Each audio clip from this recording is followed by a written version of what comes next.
Namaha. I think they call these Friday, what is it? R&B Fridays, Friday vibes. I think I'm in the collective Friday vibes.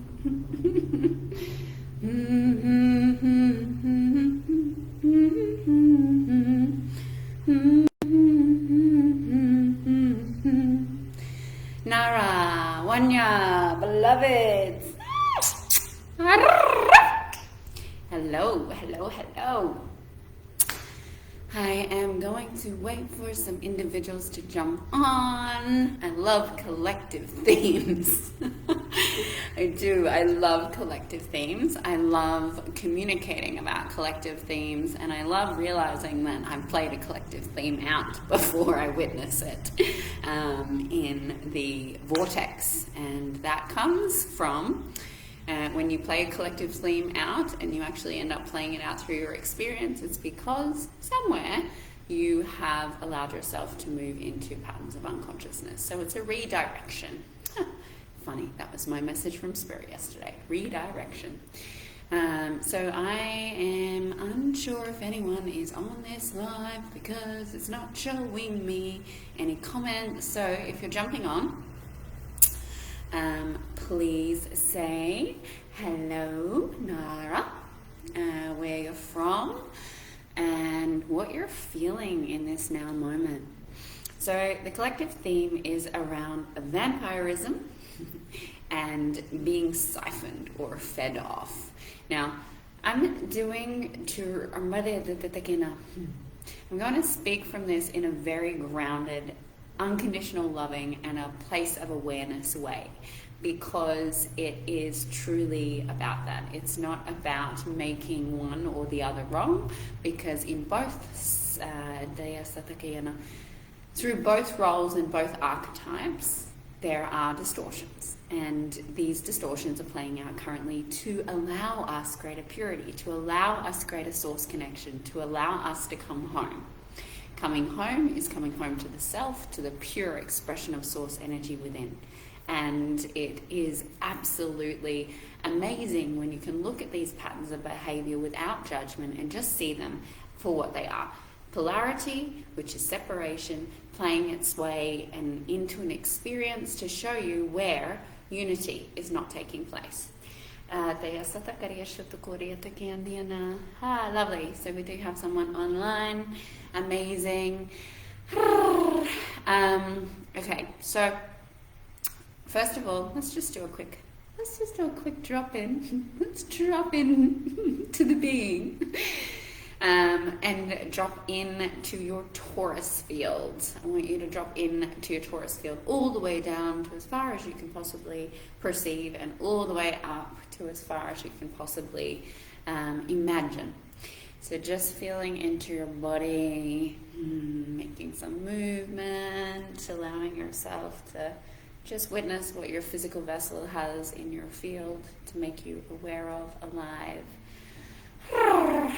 And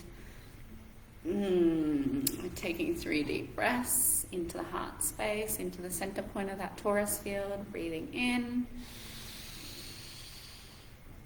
and out.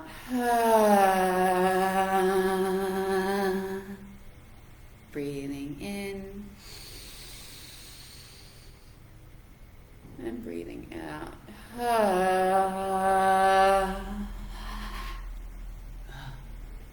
Breathing in and breathing out. It's one of the beautiful gifts about my journey is that I get to play in the realms of infinite consciousness and to perceive the human consciousness and the collective themes as one of the things that I have been shown over and over and over, to share energy updates, to explain that we are all one, we are all moving through the same thing, and yet we do not have to play it out. So if you're not already engaged in this fully, into the point of contrast, this message is to show you where it will be coming into your field, or where it's already secretly, seductively started to play out, or where you are already in a connection where this is taking place. And so when we speak into this, we are coming from unconditional love. Only unconditional love, wholeness, no right or wrong. It just is. It's the way that we move through life in a place of safety. Every single being in what they're choosing to do is based on survival. So anything based on acting out of separation and unconsciousness is a survival tactic. Without it, there is a belief that death would occur.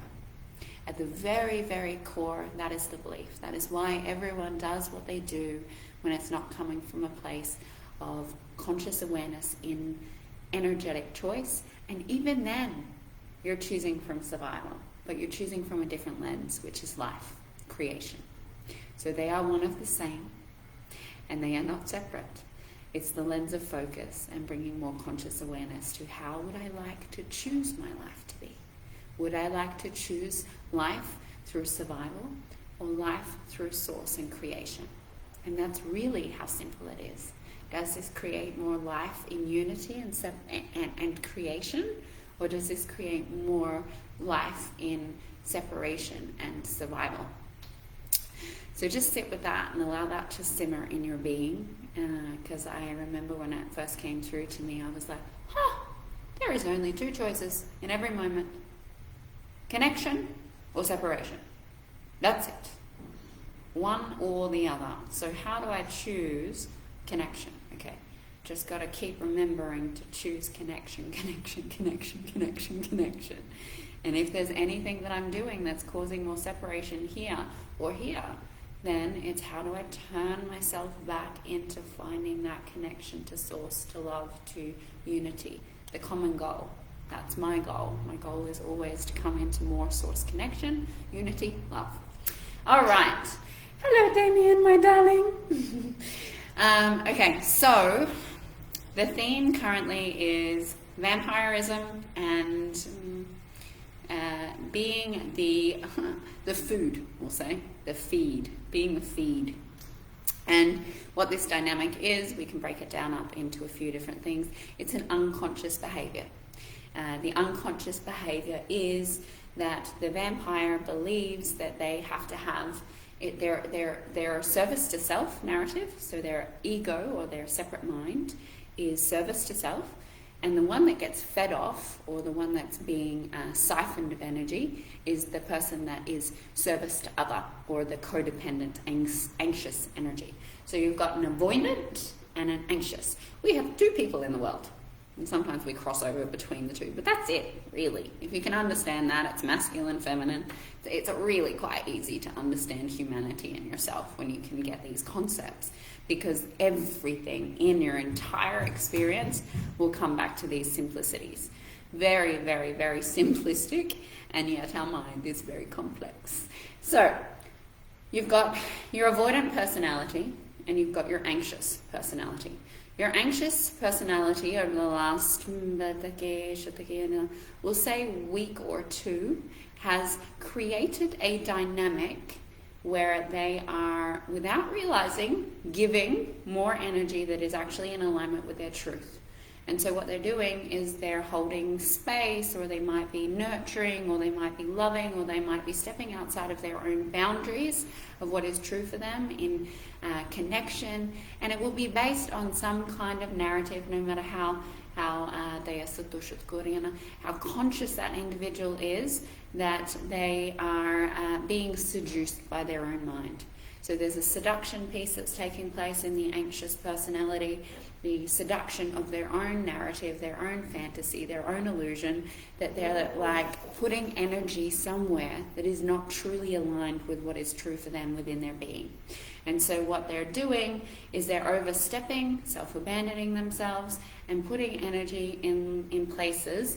Specifically, there'll be one or two relationships that there is an overextension of energy beyond what is in alignment with the highest truth of the being, or in resonance with that being. So the anxious person is choosing to step out of what is truly in vibrational resonance on a story based of mind, in some sort of fantasy and illusion, in seduction. Now, the avoidant that is playing into this dynamic is is in denial. So the avoidant is in denial of what their truth is in resonance. So there is a denial piece for the avoidant personality that is going into a place of, oh, my heart says this, my heart wants this, but my mind and my heart, nah, we don't get along. We're not doing the same story. We don't like choosing the same thing. We like to create separation and conflict, and severely. Okay, so the anxious is like, oh, this is so great, da da da da da. Even though intuitively, I'm so intuitive, I know this is not right for me. I can feel things. I'm aware that this is really not a good idea. Why am I doing this? I'm so seduced by the idea of what could be possible.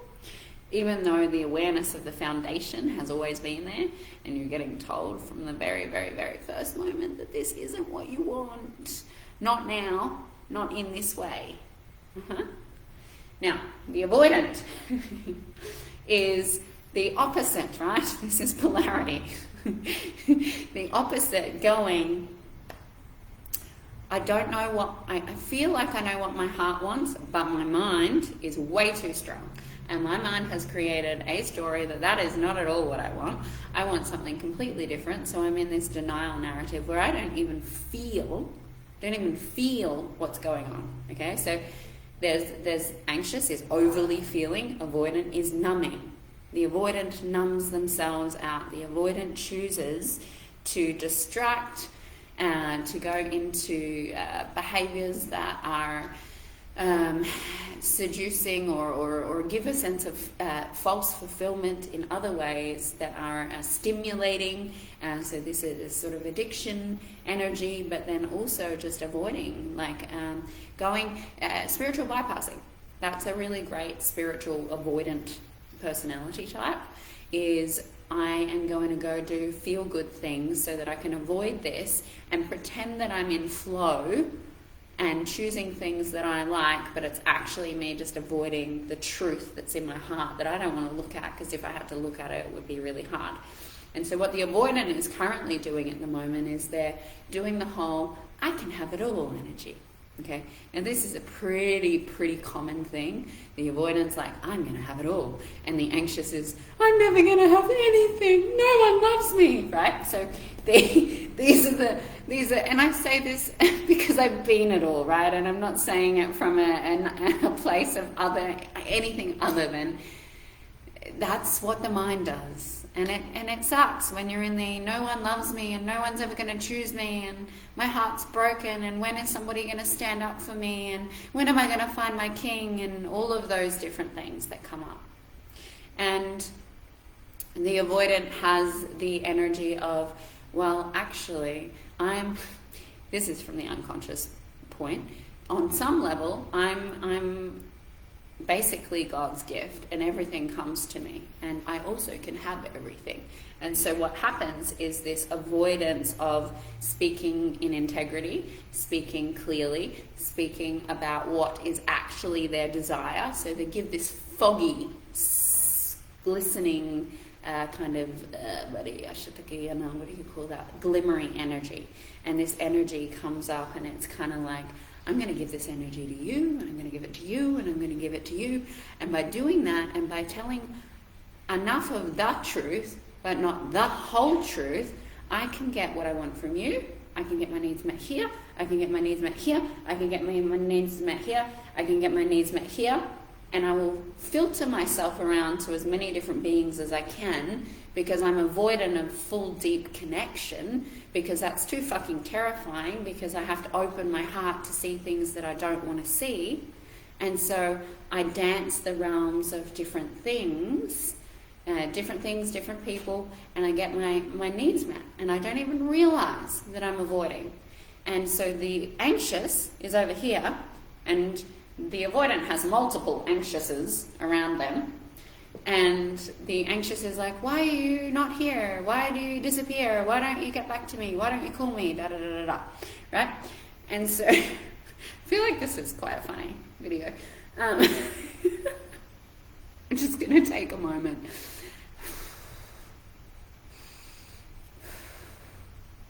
It's good to laugh at ourselves. it's good to laugh at ourselves, to also bring up the awareness of where we are not being honest. You know, if we can bring this through in humor, we can bring it through from a place of, yeah, she's actually really fucking right, because I do exactly that. And I don't want to do that anymore because I'm avoiding the depth of connection, not only with myself, but with Source and with all of life. I'm avoiding the depth that I so say that I want, the depth of connection with God or in relationship or in friendships or whatever it is, that is actually being avoided, because there is this surface level of what we call the vampirism energy. So this is the feeding. So anyone in any range of consciousness that is still choosing the avoidant focus lens is vampirizing,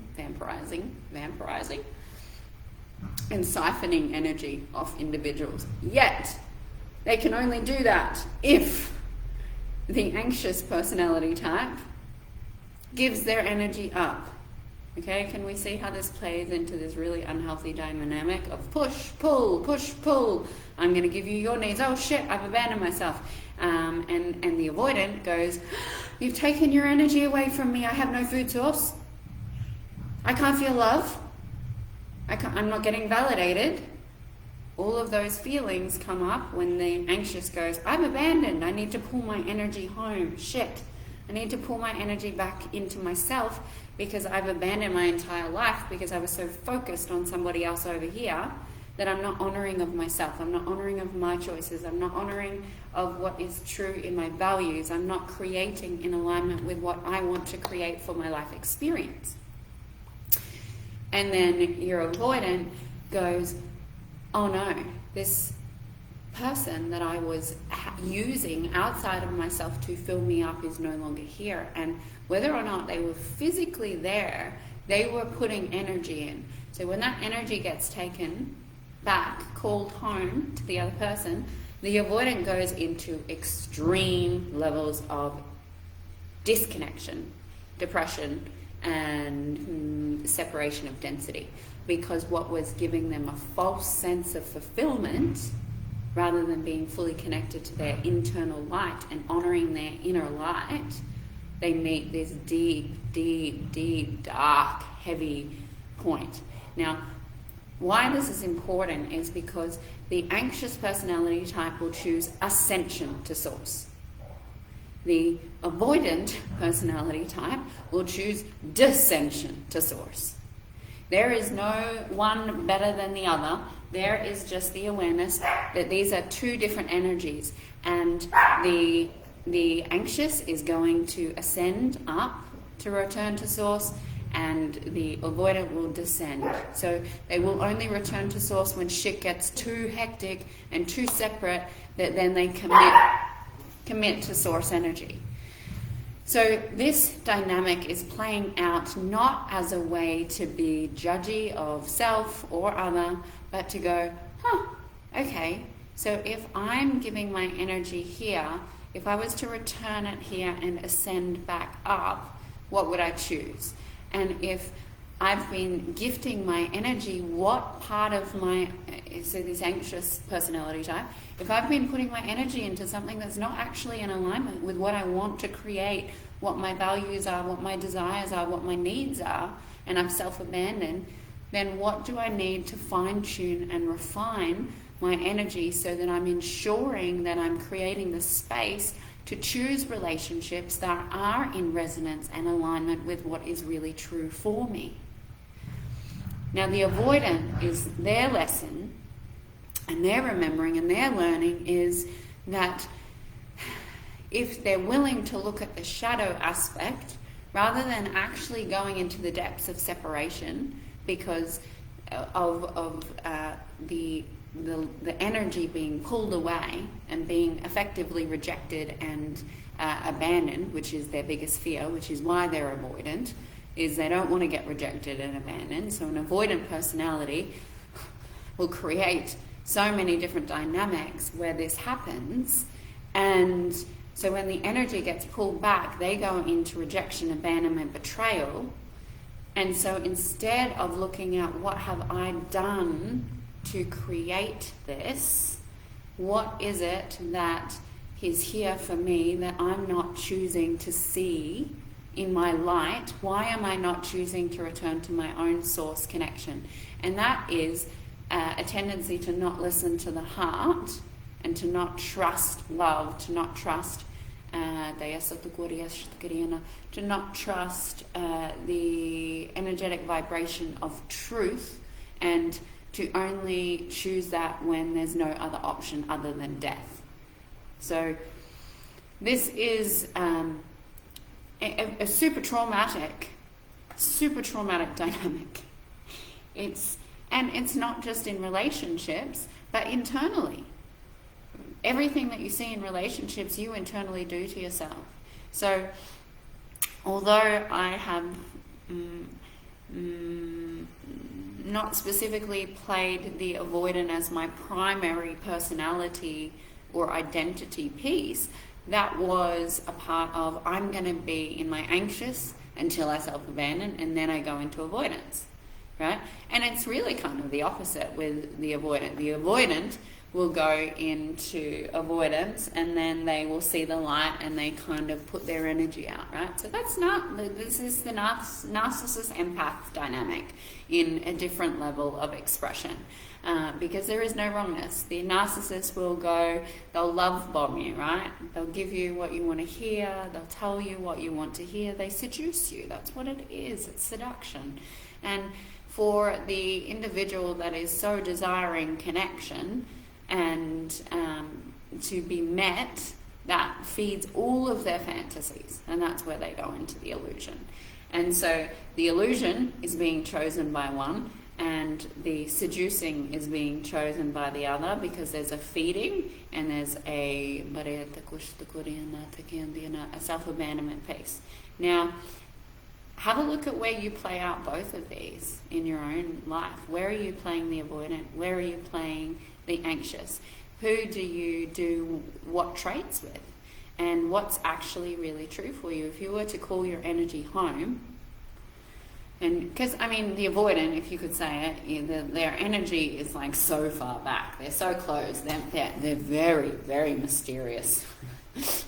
They're very mysterious because they're actually just completely hiding themselves behind a black wall. So it's not that they're mysterious, it's that they're not showing you anything. And so for a very intuitive person, they're like, oh, what's here? I want to understand you.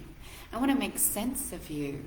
And there can be all these unconscious beliefs that sit there of, that if you show yourself to me, it means you love me, right? So these dynamics are not only internally, but when you look at them from source, okay?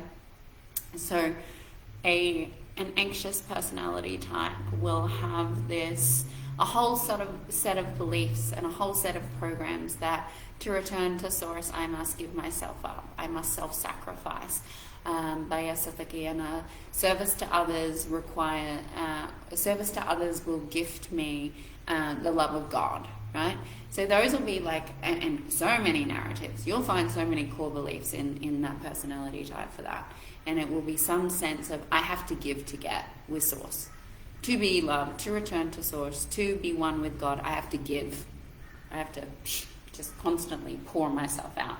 And so it's, okay, return home, return home, return home, return home, return home, return home, return home. Now, with the avoidant, there is this sense of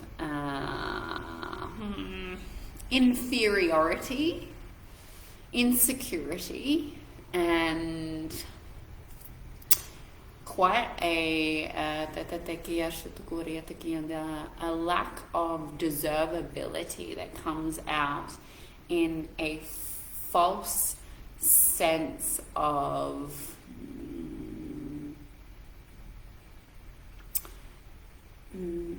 I've got this kind of energy. There's this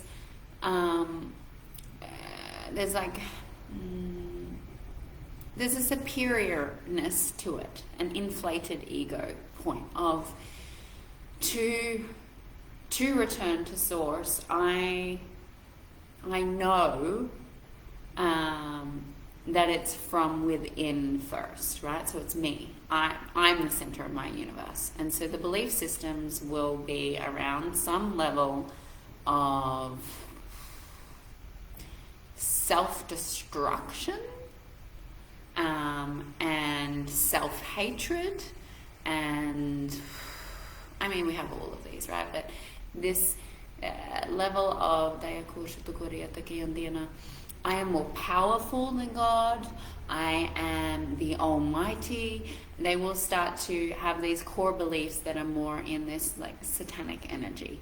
And that is very challenging, because if you're someone who's conscious and doing the work and you realize that you've been siphoning off people, it doesn't feel good, right? Anytime that you realize you've been feeding off people's energy supply because you haven't been connecting to your own, can make you feel quite violently sick. Like when and so for women, there's a lot of women that are in this dark feminine energy. And the dark feminine, without full integration, if you integrate your dark feminine, you don't actually sit in the dark feminine. You might play in the dark feminine, but an integrated dark feminine comes into pure expression of presence. So if you're sitting in dark feminine, you're sitting in distortion. You're sitting in some level of seduction and what I would like to refer to as the succubus energy. And that succubus energy is, I will take from you to feed my power source because I have not been wanting and willing to see where I feel disempowered. Is there anything else to say? No, I don't think so. I feel like this is enough to give awareness. Questions will be questions to ask yourself if you're more of the anxious attachment style. Ask yourself, what are my non-negotiables in giving and receiving?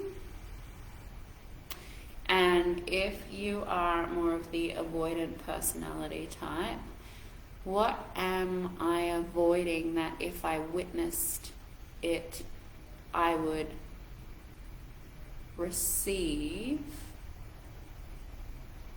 what I truly desire? Yeah. And you can answer both of those questions, because technically you have both energies until we return to source. Have a beautiful weekend. I love you. I love you. I love you. I love you. And we will talk soon.